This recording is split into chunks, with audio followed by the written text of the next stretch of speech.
Bismillahirrahmanirrahim. Assalamualaikum warahmatullahi wabarakatuh. Berjumpa lagi dengan saya Tony Muhammad Taufik dalam pelajaran sejarah Indonesia.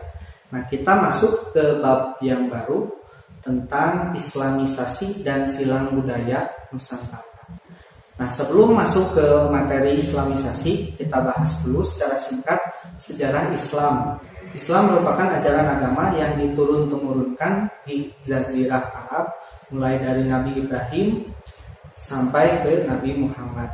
Nah, masa kenabian Nabi Muhammad dimulai ketika pada tahun 611 Masehi, Nabi Muhammad mendapatkan wahyu pertamanya di Gua Hiro pada usia beliau 40 tahun.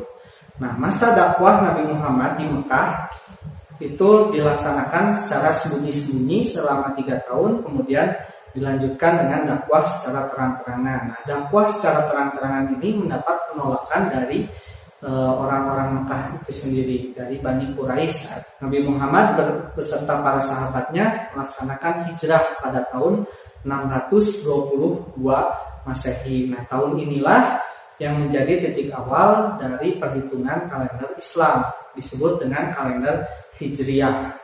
Hijrahnya dari Mekah ke Madinah, Nabi Muhammad ini terus mendapatkan gangguan-gangguan. Terjadi beberapa perang, diantaranya adalah perang Badar, perang Uhud, perang Khandaq, dan perang-perang lainnya. Setelah berhijrah, Nabi Muhammad pun menyebarkan dakwah-dakwahnya ke penjuru daerah sampai akhirnya pada tahun 603 Masehi Mekah berhasil direbut kembali oleh Nabi Muhammad. Nah, disebut juga dengan istilah Fatu Mekah atau penaklukan kota Mekah. Nah, dalam penaklukan ini tidak terjadi kontak senjata sama sekali. Nah, disitulah titik awal masa kejayaan Islam sampai akhirnya Islam menyebar sampai ke seluruh dunia. Nah, ada beberapa teori Islam masuk ke Indonesia. Yang pertama kita bahas adalah teori Gujarat atau teori perdagangan. Nah, teori ini paling populer. Kenapa? Karena Indonesia ketika itu merupakan jalur perdagangan laut internasional. Nah, menurut teori Gujarat yang dikemukakan salah satunya oleh Snorlok Horney, Islam di sini masuk pada mulai abad ke-7 sampai abad ke-13 Masehi. Nah, bukti teori ini ketika itu di Gujarat atau di India itu berkembang mazhab Syafi'i. Yang kita ketahui mazhab Syafi'i ini mazhab yang terbesar yang ada di Indonesia. Nah, kemudian bukti kedua ada batu nisan dari Sultan Malik Al-Saleh. Nah, dari batu ini diambil dari India. Selain itu, bukti yang keempat berkaitan juga dengan India, yaitu dengan ukiran kaligrafinya. Nah, ukiran kaligrafinya itu adalah khas dari Gujarat. Nah, itu beberapa bukti tentang teori Gujarat.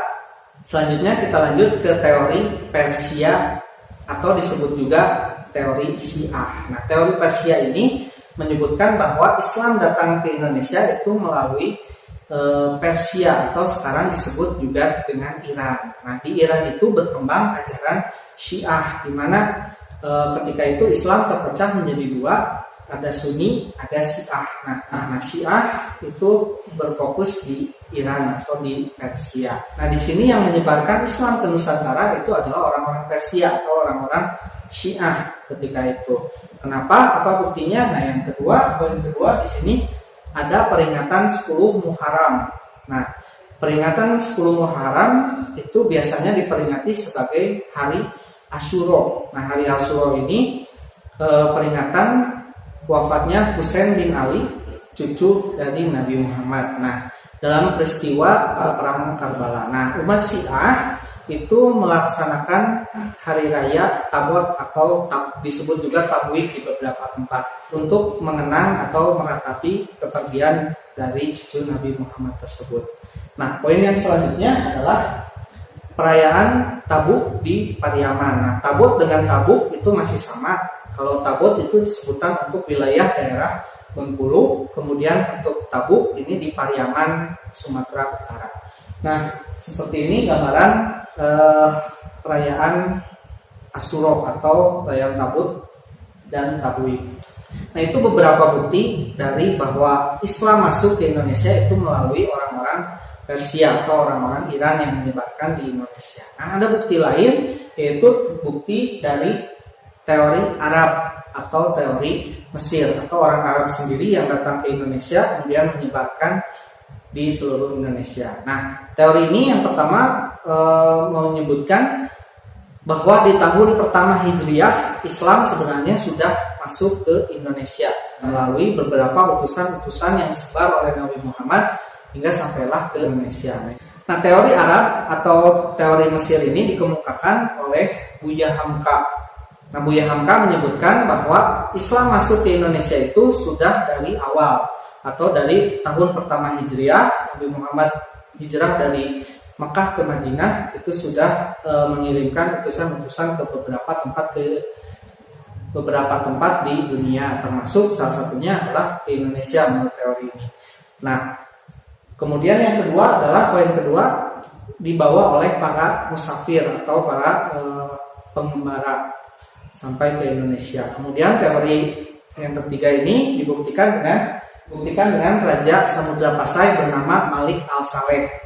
Nah, dulunya Malik Al-Saleh ini memiliki nama Marah Silu, tapi diganti namanya menjadi Malik Al-Saleh. Nah, Malik Al-Saleh ini merupakan gelar-gelar kebangsawahan atau raja-raja dari raja-raja Mesir.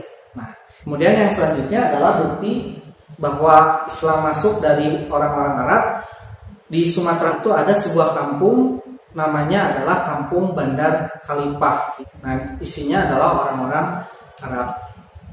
Nah, itu beberapa bukti dari Islam ke Indonesia melalui teori Arab atau orang Arab langsung yang datang ke Indonesia menyebarkan ajaran Islam. Yang selanjutnya kita bahas adalah tentang teori Cina. Nah, teori Cina ini dilatar belakangi oleh adanya catatan sejarah dari Kanton Cina bahwa sejak abad ke-9 Masehi itu sudah melaksanakan hubungan kerjasama dengan Sriwijaya. Nah, sejak abad ke-9 itu Cina sudah memeluk ajaran Islam. Nah, kemudian fakta yang kedua di sini adalah keberadaan Raden Fatah. Raden Fatah ini merupakan keturunan dari orang Cina, yaitu ibunya orang Cina. Nah, selain itu fakta yang ketiga bahwa Raden Fatah dan raja-raja Demak lainnya itu memiliki gelar atau nama Cina. Nah, salah satunya Raden Fatah. Raden Fatah itu dijuluki Jinbun. Nah, Jinbun ini dalam bahasa Cina adalah disebut dengan orang kuat. Nah, diserap ke dalam bahasa Arab menjadi Fathah. Nah, Fathah di sini adalah sebagai penakluk, sedangkan diserap lagi ke bahasa Indonesia menjadi Patah atau Raden Patah yang seperti kita kenal. Nah, nama Cinanya adalah Jinbun atau tadi orang yang kuat. Yang terakhir adalah banyaknya masjid-masjid yang menggunakan ornamen Cina. Salah satunya di gambar ini ada Masjid Chengho. Nah, dibuat karena memang ketika itu ada laksamana perang dari Cina bernama Laksamana Chengho yang beragama Islam itu singgah ke Jawa Timur. Nah, itu fakta dari teori Cina. Nah, menurut adik-adik, teori mana yang lebih kuat dalam mendukung penyebaran agama Islam di Indonesia? Nah, teori manapun itu sebenarnya memiliki kekuatan dan kelemahan masing-masing. Nah, sampai sini adik-adik bisa memahami tentang teori-teori masuknya Islam ke Nusantara. Nah, kalau sudah, nanti kita lanjut ke video-video pembelajaran selanjutnya. Saya ucapkan terima kasih. Wabillahi taufiq wal hidayah. Assalamualaikum warahmatullahi wabarakatuh.